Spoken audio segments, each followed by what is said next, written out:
Vamos a la palabra de Dios, tal y como está escrita. Dice: miren que ninguno devuelva a otro mal por mal, sino que procuren siempre lo bueno, los unos para con los otros y para con todos. Vamos a orar. Dios, te damos gracias en esta mañana por tu bondad mostrada a nosotros, en que pudiendo estar en cualquier lado, como tu iglesia, estamos reunidos como la expresión visible de Cristo en esa tierra. Estamos en una asamblea que es santa, estamos en una reunión que es representativa de tu carácter en esta. Acá lo hagamos con una, que ya sea que expongamos o que recibamos y escuchemos la palabra, lo hagamos con la reverencia adecuada y que esta palabra, Dios, sea recibida por oídos que desean ponerla en práctica. Te rogamos que tu Espíritu Santo haga la obra que hace siempre en nosotros para que así sea, Dios. Te damos gracias. En el nombre de tu Hijo Jesucristo hemos orado. Amén y amén. Pueden tomar asiento, amados. Seguimos estudiando Tesalonicenses. Venimos hablando y la serie, por los que no saben, se llama Una iglesia transformada por el Evangelio. Y venimos hablando ahorita sobre indicaciones prácticas que el apóstol Pablo da a los tesalonicenses sobre cómo la iglesia debe conducirse, cómo la iglesia muestra que el Evangelio ha tenido un impacto en ella. La vez pasada hablábamos sobre algo que tal vez se podía ver más a nivel corporativo, es decir, más a nivel grupal, cómo la iglesia maneja o cómo la iglesia responde a aquellos que son indisciplinados, a los que están desalentados, a los que son débiles. Y al final concluíamos que había que ser pacientes con todos. Ahora Pablo les da una indicación más y es bastante enfático sobre cómo la iglesia y sus miembros muestran que han sido impactados por el Evangelio en algo muy particular, lo que vemos en el versículo 15. Tesalónica era una iglesia que, como todas las iglesias en aquel tiempo, recibía persecución, ataques a su integridad física, a su integridad moral, injurias, calumnias, cualquier tipo de maltrato. Una iglesia, a través de sus miembros, también puede comprobar su madurez cuando examinamos cómo reaccionamos ante la ofensa. ¿Por qué hablo de la ofensa específicamente? Puede que, gracias a Dios, en este momento la iglesia en El Salvador no sufre una persecución física, una persecución política, pero ciertamente a nivel social hay una persecución a la iglesia. La iglesia recibe constantemente ofensas. Mira, y vos aquí iglesia, hay una iglesia evangélica. O sea que vos vas a que te roben el diezmo, veo. Vos te da paja tal pastor, por ejemplo. Hay una constante ofensa. En los trabajos hay una constante inspección de lo que hacemos, hay una constante cuestionamiento de lo que hacemos y no siempre en el mejor tono, no siempre de la mejor manera. En nuestra vida familiar, aquí tal vez no levante la mano, pero ¿cuántos de los que estamos acá hemos tenido algún tipo de problema con familiares por causa del Evangelio? ¿Cuántos de los que estamos acá hemos tenido algún tipo de problema con un familiar porque ven el Evangelio de una forma distinta a lo como lo vemos nosotros y se expresan mal de las iglesias y mal de nosotros por ser evangélicos? No, aquí no hables con esas palabras porque ahí está el pastor, oíste, ahí está el evangélico, se va a ofender la hermana, pero sabemos que lo hacen de una forma burlesca. Una iglesia transformada por el Evangelio también se puede evaluar por cómo responde ante las ofensas y las injurias que el mundo hace, pero también, como vamos a ver, cómo responde a las ofensas que se reciben adentro. La iglesia de Tesalónica, como le mencionaba, recibía persecución y esto podía causar que ellos sintieran un deseo, un impulso de responder y contraatacar, como lo hacemos posiblemente o lo hacíamos antes en el mundo con cualquier cosa. Mire, usted lo ve hasta en cosas como el fútbol. O sea, usted viene un defensa y le pega su patadita, usted espera la siguiente jugada, que pase el brother enfrente para clavarle los tacos a donde sea, sin que el árbitro se dé cuenta o medio sutil. Aquí ya me puedo algunos cómo juegan fútbol y los sé de primera mano. Algunos dejan que el otro caiga y se fractura el pie, pero eso es para otro día. No sé dónde está. Ya lo vi por ahí. Si lo ven, está rojito ahorita. Qué difícil, porque esta gente podía sentir el deseo e impulso de responder y contraatacar, de ejercer su justicia y tomarla en sus manos, buscando venganza. Pablo les insta, así como lo hacen en otros lugares del Nuevo Testamento, a que ellos muestren que tienen algo diferente en ellos, es decir, a Cristo, y deben actuar entonces de forma congruente a lo que han aprendido y lo que han creído. El deseo de venganza, amado hermano, de devolver mal por mal, de retribuir de forma proporcional o aumentada, porque ese es el tema, que a veces ni siquiera lo hacemos de forma proporcional. La emoción, el enojo, la ira nos lleva a no tener ningún tipo de medida en cómo devolvemos el mal por el mal que hemos recibido. Esto viene de dos fuentes esencialmente que espero poder exponer en esta mañana. En primer lugar, una percepción errónea de la ofensa o una interpretación errónea de la ofensa. Y en segundo lugar, y peor aún, una percepción errónea de nosotros y el Evangelio. Vamos a lo primero, veamos la ofensa desde una óptica bíblica. Hay dos posibilidades o dos casos de ofensa. Hablemos de la ofensa de los de afuera. Y en este tipo de ofensa hay dos posibilidades. Ya lo voy a sacar de este rollo. La Biblia habla que si sufrimos ofensa de los de afuera, es decir, de los que no son creyentes, pero a causa de nuestro pecado, esto es merecido. Es algo que nos merecemos y nos ganamos por nuestra cuenta. Y lo difícil es que esto es algo que va en contra de nuestro testimonio como creyentes. Vamos a leer bastante. Si puede tener Primera de Pedro a la mano, téngala ahí. Vamos al capítulo 4 de Primera de Pedro. Vamos a leer bastante la escritura, porque yo quiero, como siempre es mi intención, que usted vea que no soy yo, no es mi pila, sino que es la Biblia la que dice estas cosas. Primera de Pedro 4:14. ¿Lo tenemos? Amén. Dice Primera de Pedro 4:14: si sois vituperados por el nombre de Cristo, ¿qué dice? Dichosos sois, pues el Espíritu de gloria y de Dios reposa sobre vosotros. Ciertamente, por ellos Él es blasfemado, pero por vosotros es glorificado. Que de ninguna manera, escuche por favor, ponga atención acá, que de ninguna manera sufra alguno de vosotros como ¿qué? Como homicida o ladrón o malhechor o por entrometido. Es decir, cosas que hacemos pecaminosamente y que nos pueden llevar a sufrir en el mundo, pero de una forma muy merecida. Pero si alguno sufre como cristiano, que no se avergüence, sino que como tal glorifique a Dios. Mire, el sufrimiento por la ofensa de los de afuera debido a nuestro pecado, como le menciono, es algo justo, es algo merecido, es algo que Dios permite y obviamente dispone soberanamente que respondamos por nuestras acciones si pecamos con los de afuera. Y de eso debemos arrepentirnos. Es una retribución bajo leyes terrenales, pero debe entender usted también, para darle un poquito tal vez de descanso, que eso tampoco no escapa a la soberanía de Dios. Le pongo un ejemplo.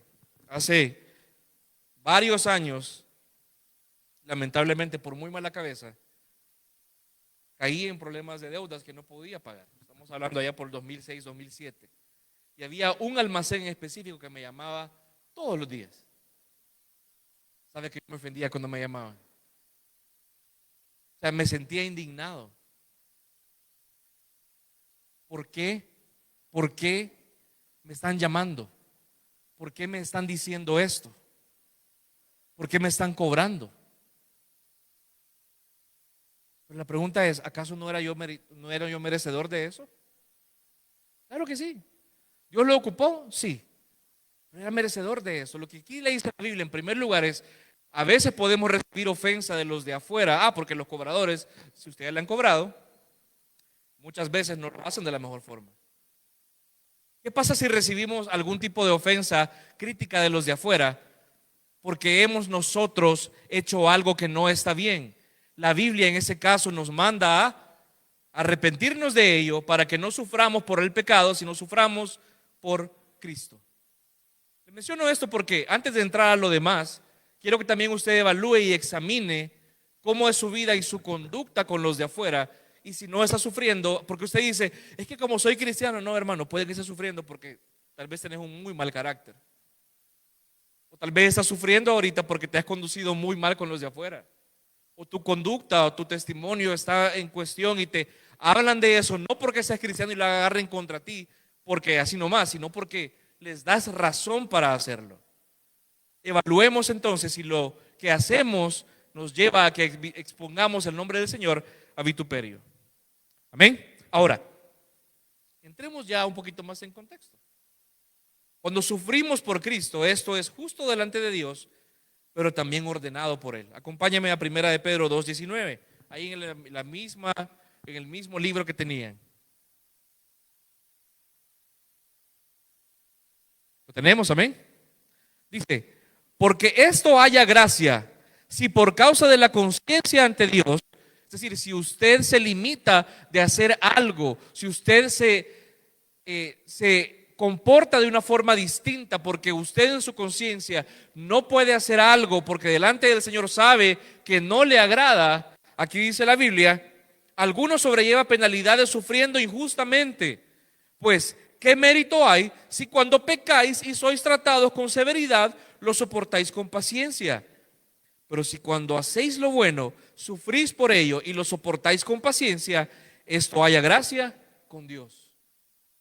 Porque para este propósito, escuche por favor, el sufrimiento como creyente no es algo que sea sorpresivo o no es algo que escapa a la soberanía de Dios, sino que la Biblia dice acá, porque para ese propósito habéis sido ¿qué? Llamados. Pues Cristo también sufrió por vosotros, dejándoos ejemplo para que sigáis sus pisadas. Lea por favor, amado hermano, y ahora que se va a poner más de moda por entrar en Semana Santa, lea los evangelios, lea la última parte, evalúe la conducta de nuestro Señor cuando le injuriaban por las peores cosas, cuando le acusaban de la forma más injusta, cuando le insultaban, le decían de todo. Pero el Señor sabía que para esto Él había sido llamado, para esto Él había sido encarnado y por tanto Él entendió que defenderse a Él mismo, aunque era justo, era menos importante que cumplir la misión que Él tenía en la tierra. ¿Está conmigo? Sufrir por Cristo es un llamamiento. Filipenses 1:29 dice, porque a vosotros a ustedes se les ha concedido, a mí también se nos ha concedido, la palabra que ocupa Pablo es concedido, no solo que crean en Él, sino que también suframos por Él.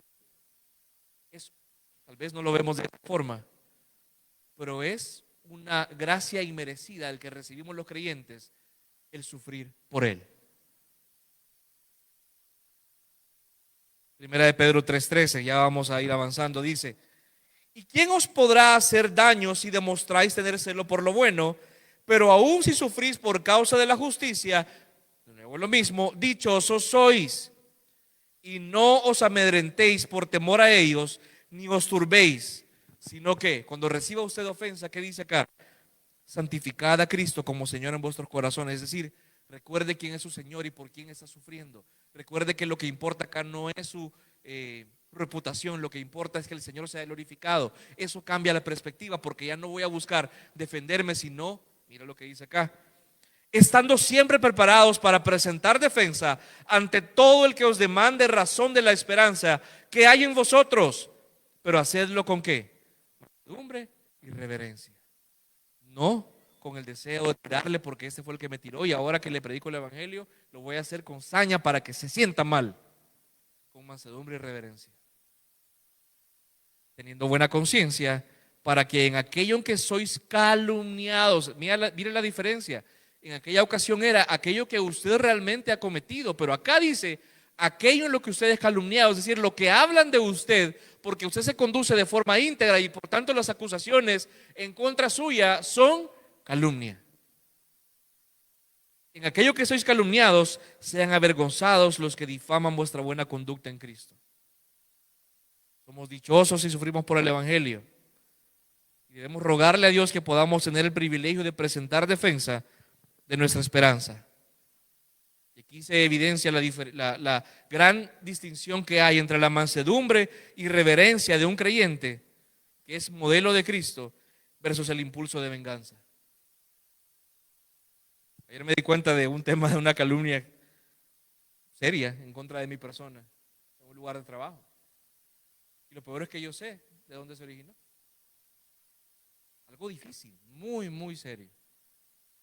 Mire, yo luché con mi conciencia ayer. Tenía unas ganas de decir el luto. Y lo voy a amenazar hasta de denuncia y demanda, o sea, lo que se le ocurra.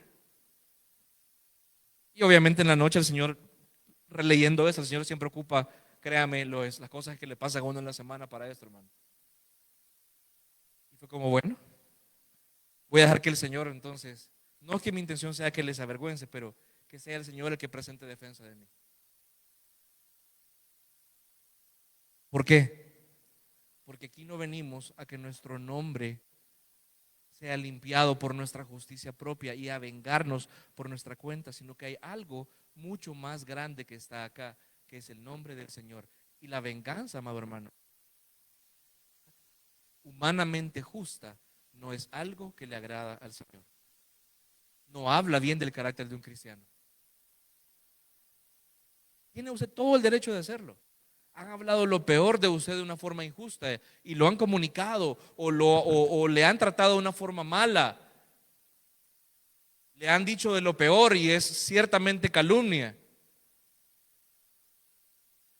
Tenga buena conciencia para que en aquello que ustedes son calumniados sean avergonzados los que lo difaman cuando vean su buena conducta.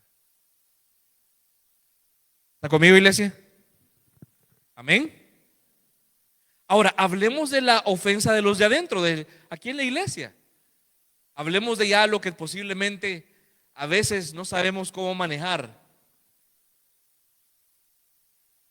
La ofensa de los de adentro, lamentablemente, a veces nos cuesta manejarla porque tenemos una expectativa equivocada o irreal de la vida en la iglesia. Tenemos una expectativa equivocada. Mire, la ofensa es pecaminosa en la gran mayoría de casos, pero es algo normal que no debería escandalizarnos como si fuese algo sorpresivo o inesperado, sobre todo cuando usted entiende algo bien importante. Aquí tiene a la par es pecador y usted también. Es lo primerito. Si el que tiene a la par es un pecador, con los que convivimos cuando venimos acá son pecadores, ¿por qué le sorprende que los pecadores pequen?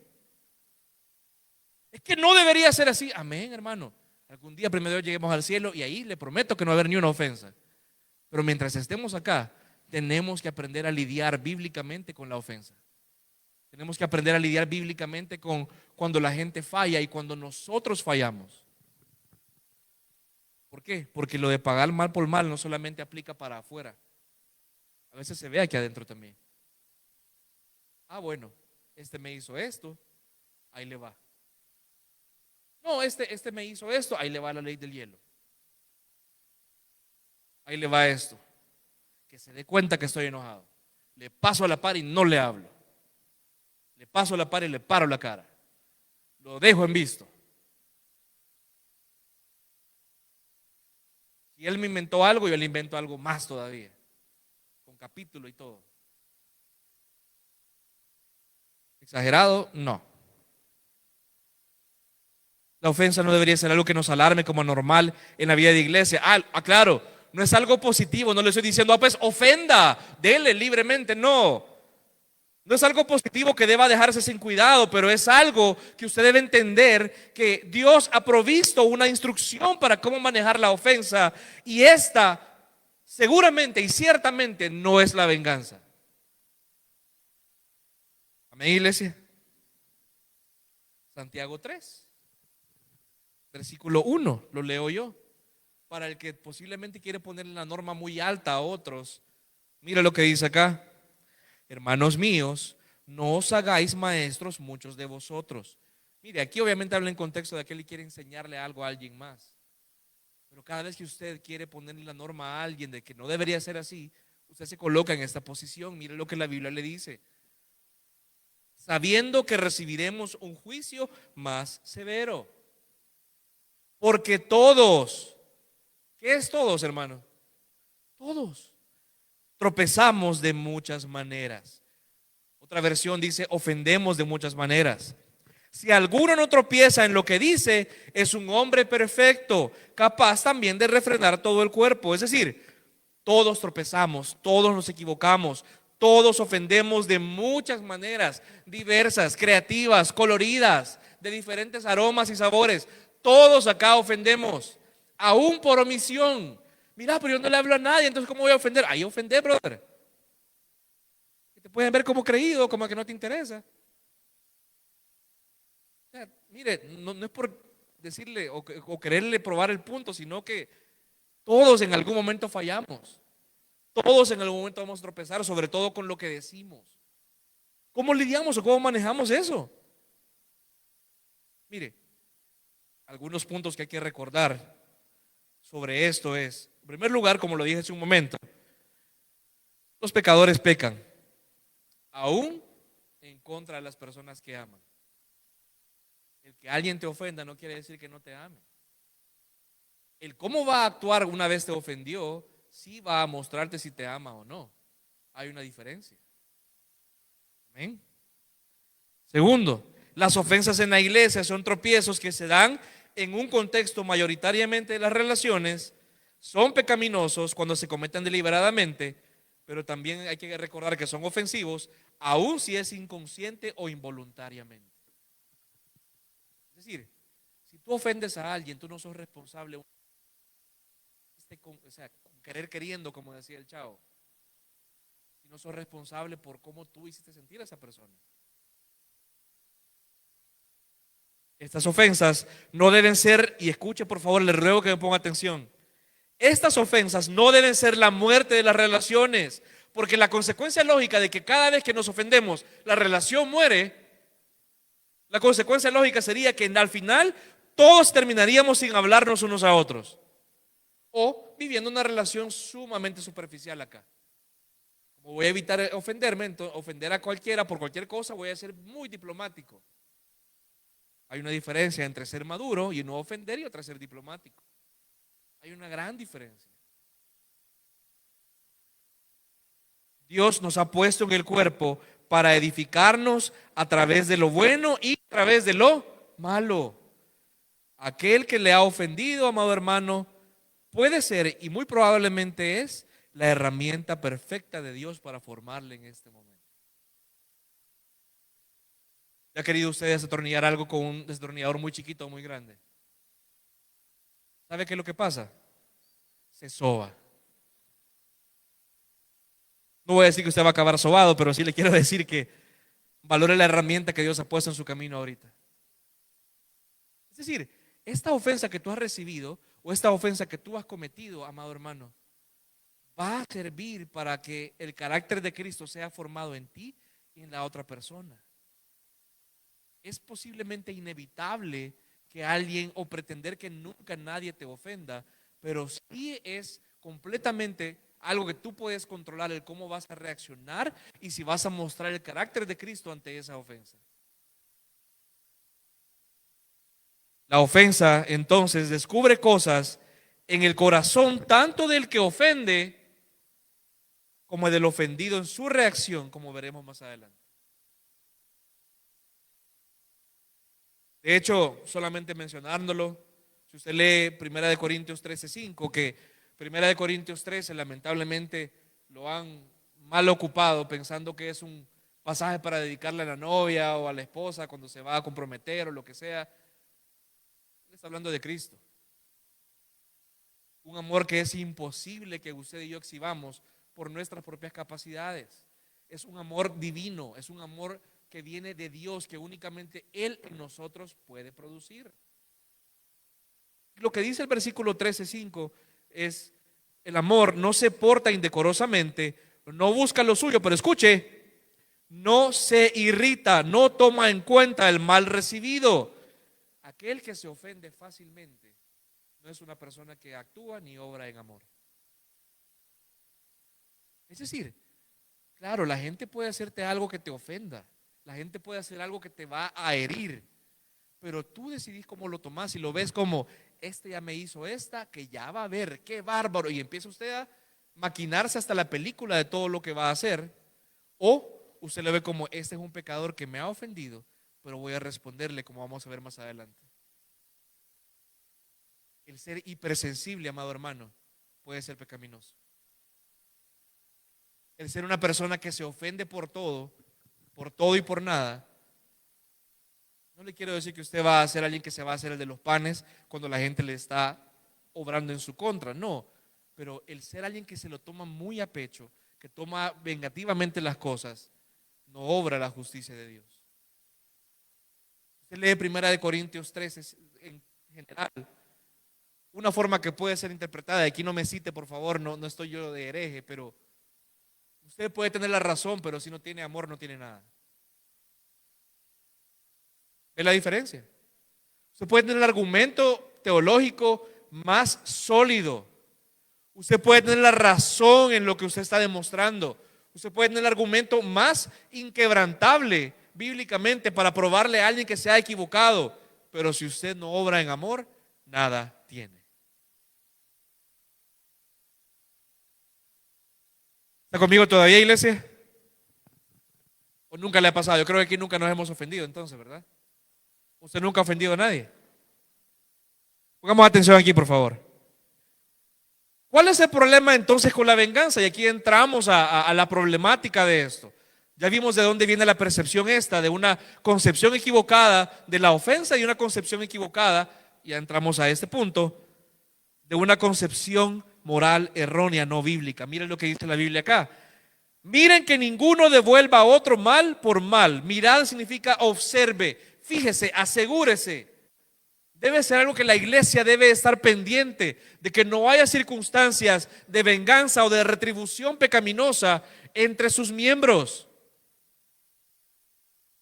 Vamos a Romanos 12, por favor.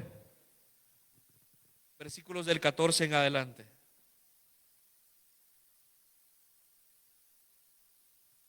Romanos 12 del 14 en adelante. ¿Lo tiene, familia? Ok, mire. Roma también, una iglesia muy perseguida. Pasaban cosas horribles ahí.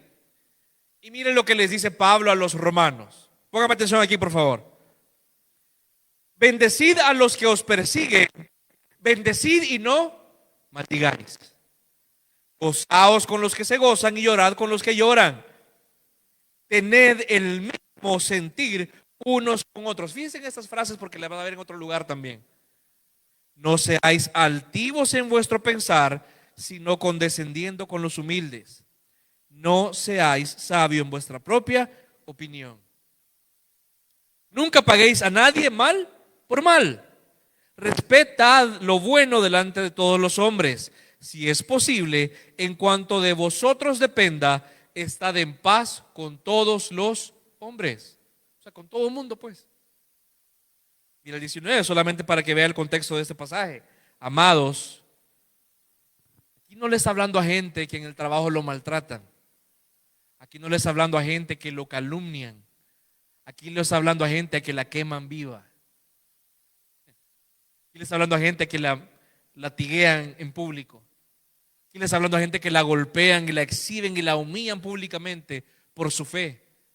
Si a esto le manda Pablo a esto, imagínense a nosotros.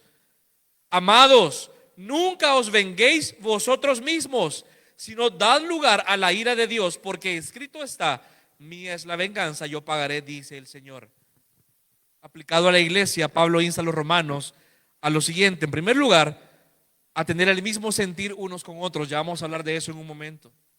En segundo lugar, a no ser altivos en su pensar. El altivo es el que piensa que él siempre tiene la razón y nunca se equivoca. Pablo les dice o les manda también a no pagar a nadie mal por mal, lo mismo en cada Tesalónica. Y les manda finalmente a estar en paz con todos los hombres en cuanto dependa de ellos. Ahora, ¿sobre la base de qué? Y lo dice intencionalmente. ¿Sobre la base de qué les dice esto? Algo que también podría ser muy relacionado a lo que le dice Tesalónica. de no pagar mal por mal, de no devolver con venganza, de no ejercer justicia propia. Mira lo que dice el versículo 3 del capítulo 12, el mismo capítulo, versículo 3. Este es un pasaje muy conocido por todos. Porque en virtud de la gracia que me ha sido dada, digo a cada uno de vosotros que no piense más alto de sí que pensar, sino que piense con buen juicio, es decir, que juzgue de una forma correcta, que no se le vaya la piscucha, que no se eleve en su pensamiento, según la distribuido a cada uno. ¿Qué significa eso, amado hermano? Mire, la justicia propia que lleva a la venganza viene esencialmente de una mala teología. ¿Por qué? Porque el que ejerce venganza, el que ejerce pagar mal por mal, es alguien que consciente o inconscientemente se cree digno de ejercer justicia, cuando el único justo juez es Dios. Y ahí hay un grave problema. Pensamos más alto de nosotros mismos que según el estándar de la fe. Cuando dice la Biblia, la medida de la fe no se refiere a cantidades de fe, se refiere al estándar de la fe. ¿Y cuál es el estándar de la fe? Aquí todos, sin excepción, somos pecadores perdonados por gracia. Amén. Entonces, podemos ejecutar justicia contra alguien a quien Dios ya declaró justo. Inherentemente lo que está diciendo el que quiere vengarse, el que quiere pagar a alguien mal por mal, es que esa persona es un juez más justo que Dios mismo. ¿Sí? Tú ya lo perdonaste, Señor, ya lo cubriste con tu sangre, Él ya es justificado, tú lo ves como alguien justo, santo delante de ti, pero aquí le va mi juicio porque creo que no va aprendiendo.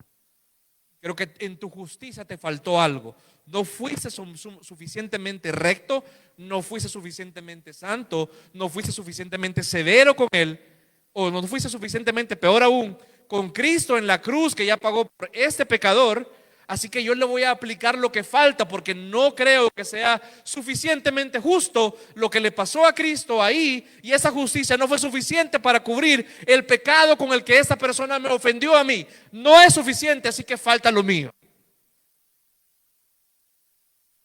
¿Ves lo grave en eso? Esa es la venganza.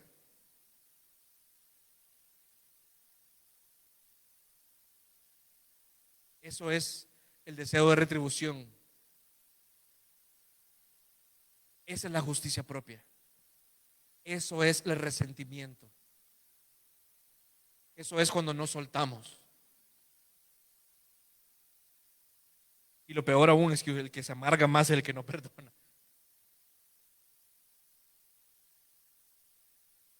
Entonces, no ser altivos, sino pensar de nosotros acorde a la medida de la fe es clave para buscar estar en paz con todos. No pago a nadie mal por mal, me cuesta decir mal por mal. Y eso es esencial para tener el mismo sentir.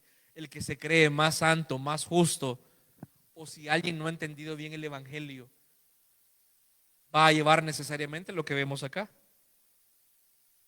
La Biblia, como leímos ahorita en Romanos 12, manda, y vimos en otro pasaje antes en Pedro, nos manda a tener el mismo sentir. Y lo vemos reiteradas veces. ¿Sabe por qué? Porque la venganza es divisiva.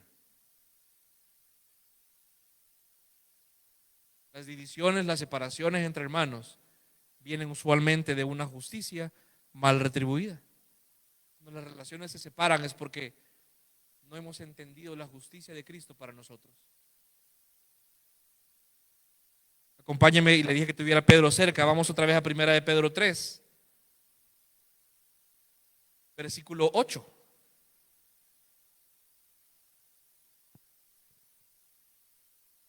Para que vea que los términos se repiten una y otra vez.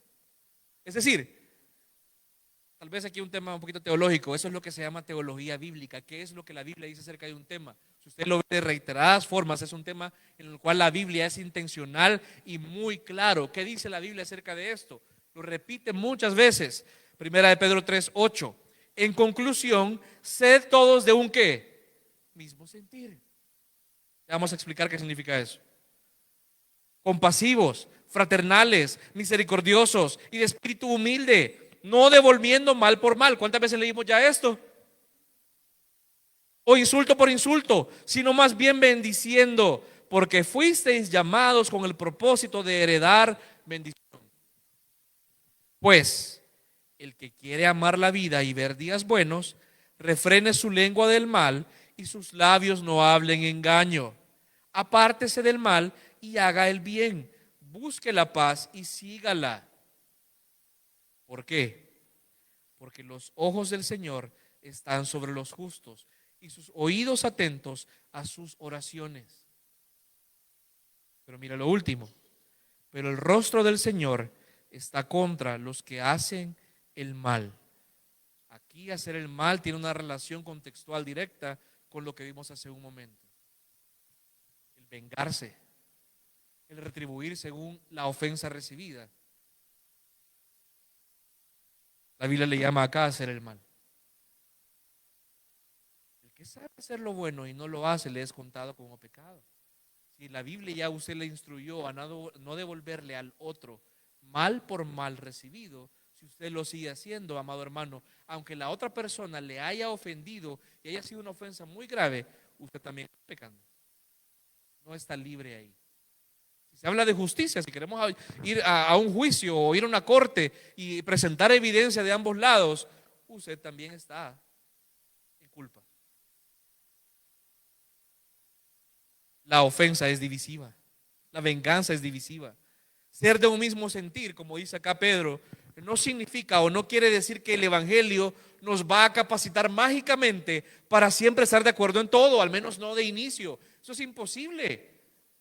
Un ejemplo bien sencillo: si acá le decimos un día, hermano, fíjense que vamos a mandar a comprar comida, ¿qué quieren comer? ¿Qué tan fácil sería ponernos de acuerdo? Hermanos, compramos pizza. Ay, no, que no me gusta. Estoy a dieta keto. No como eso. No lo dije por nadie. O vaya chivo, pizza, ¿de qué? Hawaiana. Blasfemia. O margarita, tomate simplemente encima del tomate. ¿Se da cuenta de lo que costaría ponernos de acuerdo? Lo más sencillo del mundo, comer, que todos comemos, nos costaría. Aquí yo conozco hermanos que son más milindrosos que otros para comer. Yo no como canela antes que me diga algo. No me gusta. La siento a millas de distancia. Sí la siento. Están peleando conmigo. ¿Sabe? Si en algo tan sencillo es difícil ponernos de acuerdo, usted cree ilusamente que en todo vamos a estar de acuerdo en la iglesia. No. Hay puntos de vista distintos. Hay trasfondos distintos. Hay puntos de pensar o formas de pensar distintas. Aún en cosas en las cuales la Biblia nos dice algo, alguno puede pensar, hey, no lo aplicaron bien. La Biblia de ninguna forma pretende, con decir que estemos en el mismo sentir, que mágicamente en todo vamos a estar de acuerdo siempre o de inicio. Pero sí quiere decir que hay algo central en lo cual debemos tener el mismo sentir, que es el Evangelio. Amado hermano, el que empiece a creer acá que está por encima de la necesidad del Evangelio, empieza a ser divisivo. Aquel que piensa de sí mismo que no es pecador y que por tanto se puede equivocar y por tanto su punto de vista no es infalible, empieza a tener características divisivas porque no es del mismo sentir. Aquel que puede aplicarse fácilmente de forma conveniente el Evangelio a sí mismo, pero no lo aplica a otros, siendo misericordioso, compasivo y paciente con los demás, no es de un mismo sentir. Ser de un mismo sentir significa, por ejemplo, con mi hermano Luis, puede que no vea las cosas de la misma forma. Tenemos diferencias, aunque nos llevamos muy bien, gracias a Dios, tenemos casi la misma edad, casi, no, mentira. Pero hay cosas en las cuales vamos a ser diferentes. ¿Está mal eso? No, pero, hey, hermano, yo sé que yo soy un gran pecador. Y en amor, yo sé que vos también. Entonces no podemos ser cabezones y pensar, no, yo tengo la razón, él es el equivocado. Sino, escuchémonos. Escuchémonos. Sin ir con una espada desenvainada. Sin ir con la piedra ya en la mano. Sin ir con clavos de una cruz figurada, que esa cruz ya fue ocupada una vez y para siempre. Porque lamentablemente el que ejerce justicia propia anda siempre en la mano clavo a ver a quién clava en una cruz. Si los ocupa, sin problema. Ser de un mismo sentir no significa que vamos a verlo todo igual, pero sí vamos a ver una cosa muy importante, es el evangelio, que es: todos somos pecadores, pero nuestro Señor es perfecto y Él no se equivoca. Entonces hay probabilidad que nos ofendamos entre nosotros, que nos equivoquemos. Busquemos juntos qué dice el evangelio acerca de esto. ¿Entienden la diferencia? Puede que nunca estemos de acuerdo en todo.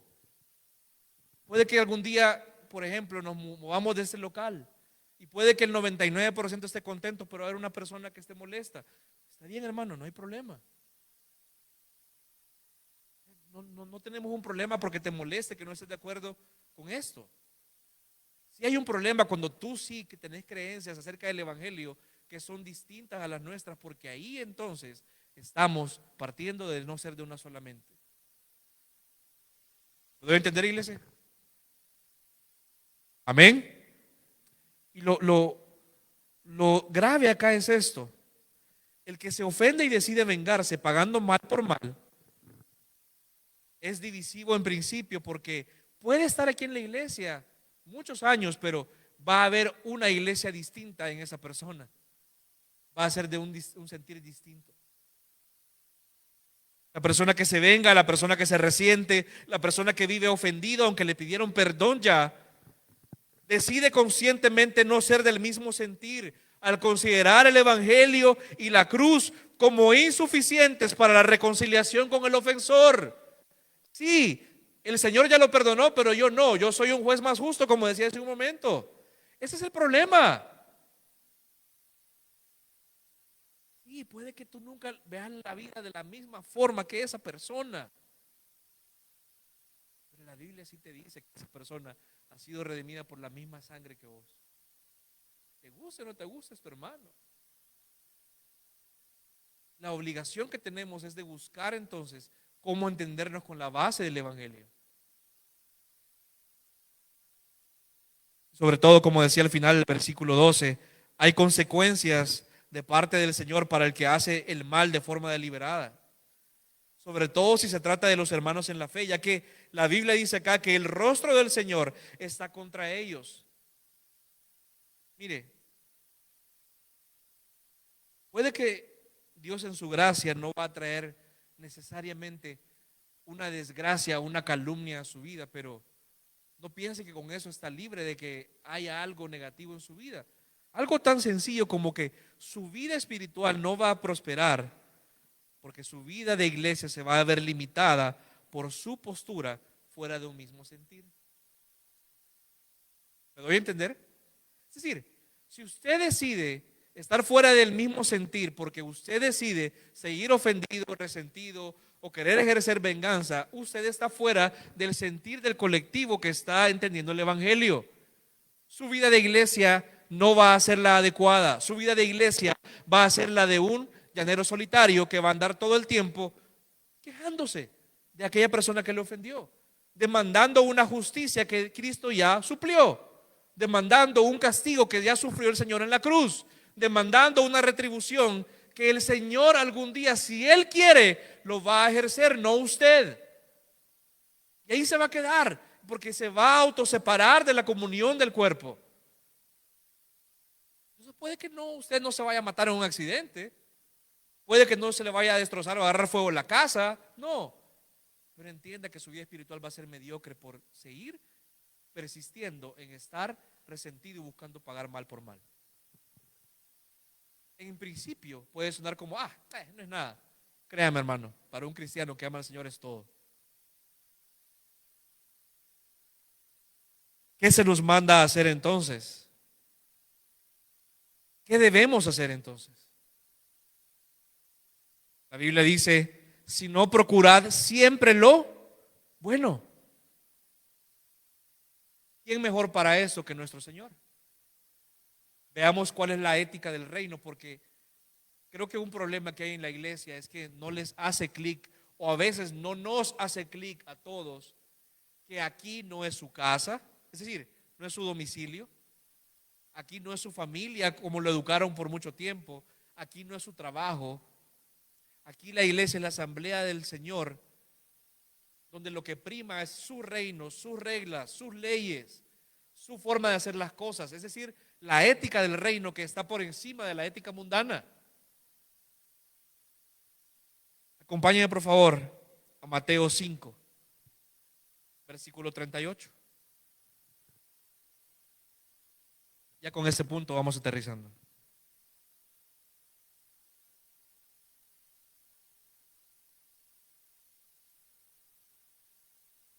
¿Tenemos, familia?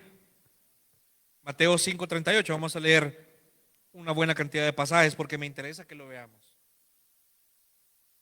Dice, habéis oído que se dijo ojo por ojo y diente por diente. Pero yo os digo, no resistáis al que es malo, antes bien a cualquiera que te abofetee en la mejilla derecha, vuélvele también la otra. Y al que quiera ponerte pleito y quitarte la túnica, déjale también la capa. Y a cualquiera que te obligue a ir una milla, ve con él dos. Al que te pida, dale. Y al que desee pedirte prestado, no le vuelvas la espalda. Habéis oído que se dijo, amarás a tu prójimo y odiarás a tu enemigo. Pero yo os digo, amad a vuestros enemigos y orad por los que os persiguen, para que seáis hijos de vuestro Padre que está en los cielos, porque Él hace salir su sol sobre malos y buenos, y llover sobre justos e injustos. Porque si amáis a los que os aman, ¿qué recompensa tenéis? ¿No hacen también lo mismo los recaudadores de impuestos? Y si saludáis solamente a vuestros hermanos, ¿qué hacéis más que otros? Si saludáis, perdón, ¿no hacen también lo mismo los gentiles? Por tanto, sed vosotros perfectos, como vuestro Padre Celestial es perfecto. Veamos algunos elementos. En primer lugar, la ética del reino es contraria a lo que el mundo dice. Lo vemos en los versículos 38 al 42. Cuando Jesús dice, habéis oído, pero yo os digo, Él no está abrogando la ley, Él está mostrando un cumplimiento perfecto. Y sobre todo, como hemos entendido cuando hemos estudiado Sermón del Monte, es humanamente imposible vivir esta vida. Solamente se puede vivir a través del poder del Espíritu Santo. Yo en mi carne soy el más vengativo del mundo, hermano. Créamelo. Soy bien, amén, dice David.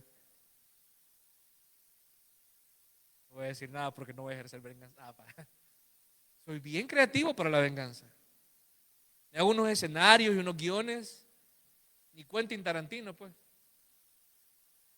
Pero esta vida se vive bajo el poder del Espíritu Santo, capacitado por ese dinamis, por el poder de Dios que obra en nosotros y nos permite vivir de una forma más allá de lo que podemos imaginar.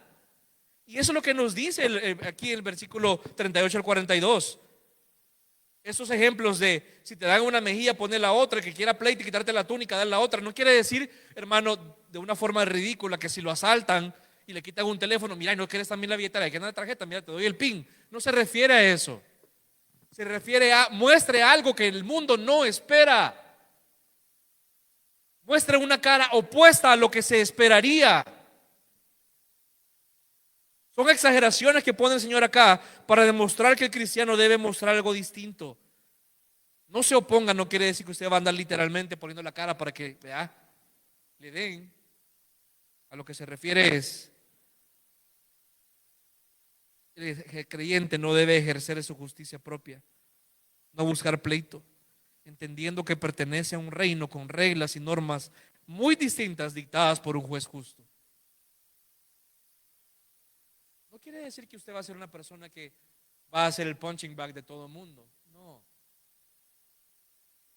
Porque aún el punching bag puede devolver el golpe. A lo que se refiere es, acéptelo como creyente, manéjelo como creyente. Hay reglas que la Biblia dice, y no vamos a hablar de eso ahora, para cómo manejar la ofensa. Si alguien lo ofende a usted, vaya y hable con esa persona. No vaya a hablar con un tercero para que le arregle el problema. Vaya usted con esa persona.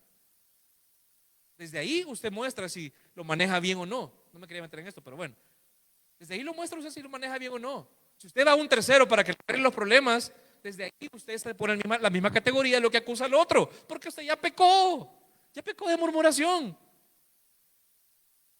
Muestre algo distinto, responda de forma diferente, evidencie con su vida que es un hijo de Dios y que no actúa como la gente de afuera, que no actúa como la gente de su oficina, que no actúa como la gente de otro lado, sino que usted hay algo diferente en usted.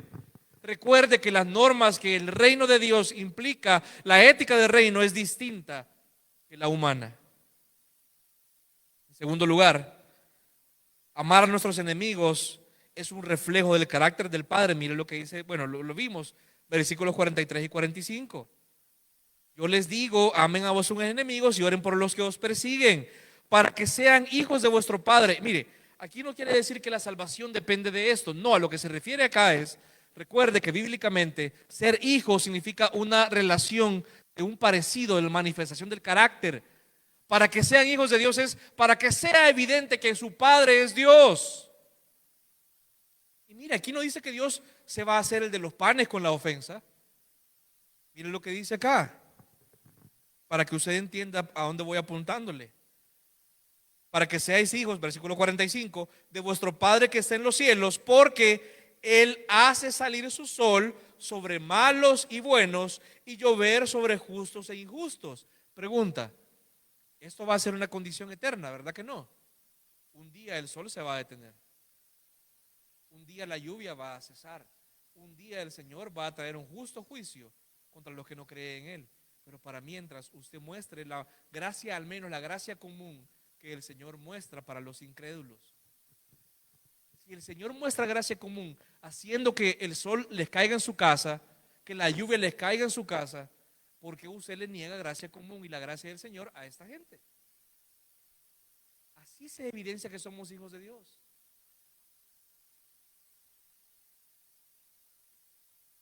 ¿Está conmigo todavía, iglesia?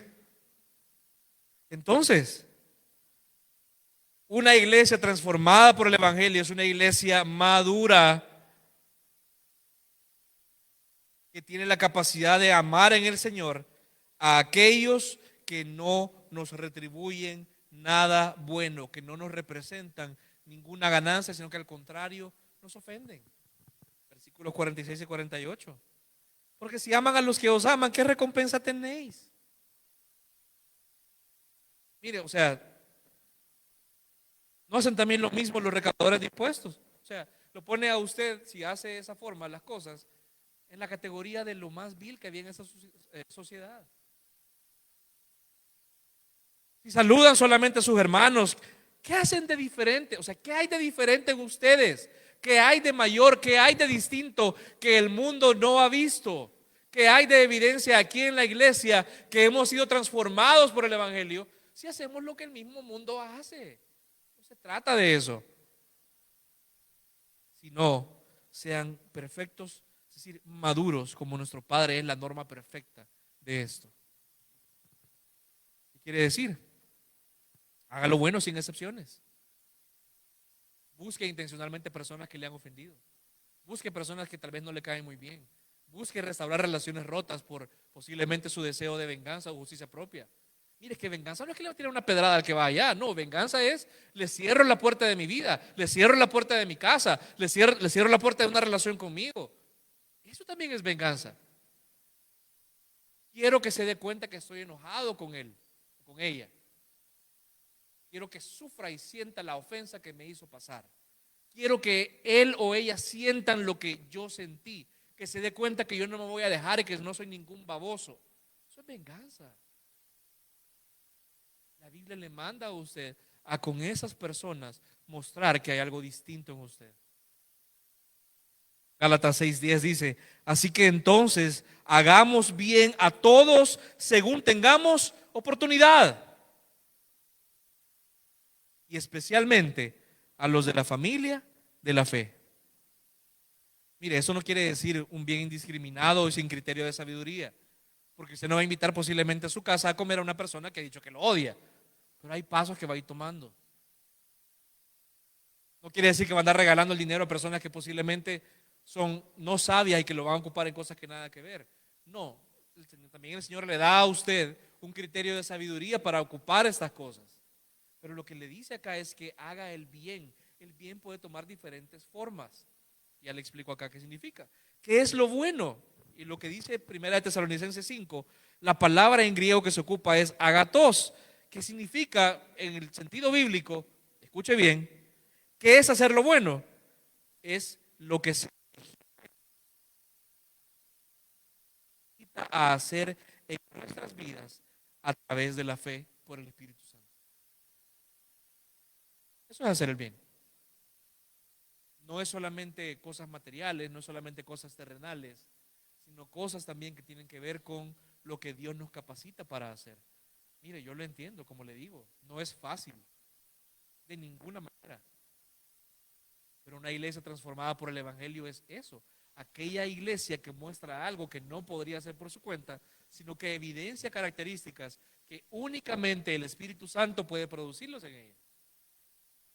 ¿A qué se refiere esto? ¿Tiene usted una persona con la que le ha ofendido, le ha injuriado, le ha transgredido su integridad? ¿Qué es lo bueno que usted puede hacer por esa persona? Ore por ellas.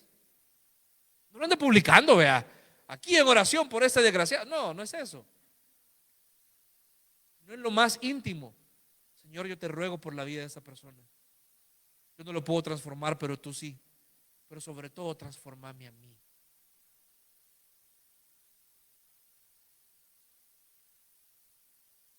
Perdonar.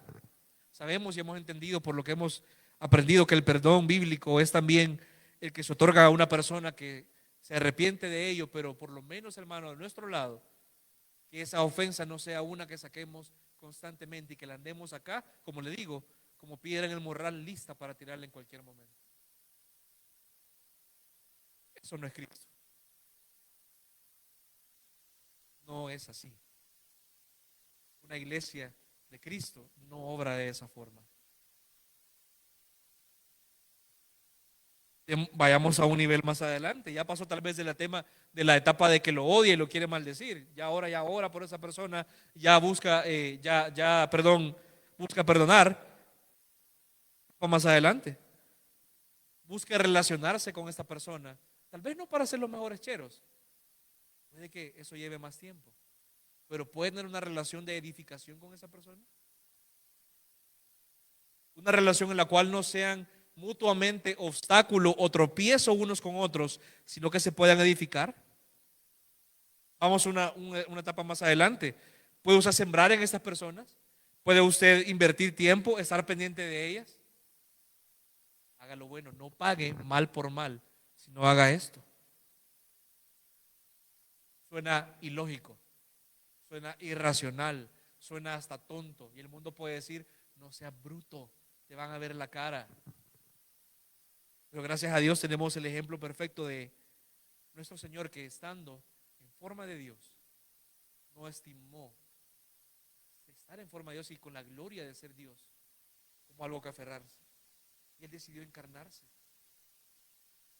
para que pudiéramos, pecadores como usted y como yo, completamente perdidos, conocerle y entenderle. Y esa cosa que es lo más loco del mundo es la centralidad de nuestro evangelio. Porque le sorprende que yo le diga a usted una locura como ame al que le ofendió. Es lo que espera.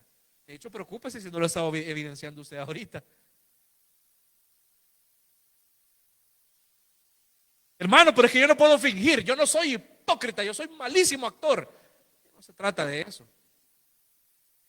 Una vez hablaba con Jaime y le decía, el pastor Jaime le decía, mira, yo tuve ganas de decirle de todo, pero no se lo dije, gracias al Señor.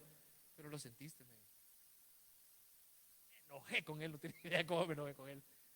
Y él me enseñó una lección que hasta ahora la guardo, que es, no se trata solamente, hermano, de que llegue un punto en el cual ya no vas a mostrar o evidenciar esas cosas, sino que tu corazón sea tan dócil y alineado al corazón del Señor, al corazón que el Señor nos ha dado, que ya no sentís ese impulso. No es fingir, es un fruto genuino. Y claro, yo sé que no va a ser de la noche a la mañana, va a haber etapas, claro. Es que no lo siento, hermano, no siento ganas. Es que nadie siente ganas, hermano. Mire, yo no siento ganas de limitarme o hacer ejercicio, pero entiendo que tengo que hacerlo. Yo nunca en mi vida sentí ganas de estudiar, pero sabía que si quería avanzar tenía que hacerlo. Hay pláticas que no tengo cero ganas de tener, pero sé que son necesarias para edificar. Es un proceso de maduración. Y este proceso de maduración, escúchame por favor, ya vamos terminando, va desde lo que posiblemente usted siente un inicio, que es el morir a uno mismo en una agonía que lo mata a usted, para la redundancia. A usted le gustan las conchas, usted ha visto cuando le echamos limón a las conchas, ¿verdad? Posiblemente al principio usted va a sentir eso. Ahí viene aquella. Aquí voy, Señor, limón. Y no es hipocresía, porque tampoco no sé como, hola hermano, amado hermano, ¿cómo estás? Me alegraste el día. Claro, hermano, no se trata que usted actúe, que le den el Oscar después, pero que usted le pueda mostrar genuinamente algo que esa persona no se merece. Usted tampoco. Pero uno va avanzando desde esa agonía a la muerte consciente, al yo, hasta ya un obrar inconsciente del Espíritu Santo para su gloria, porque Él toma gobierno de nuestras vidas. Y este gobierno del Espíritu Santo viene de una comprensión correcta, sobre todo una práctica correcta de la palabra, acompañada de una vida piadosa en oración. Esto no se produce mágicamente.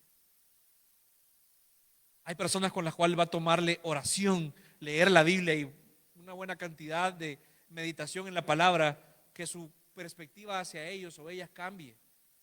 Pero es a lo que somos llamados.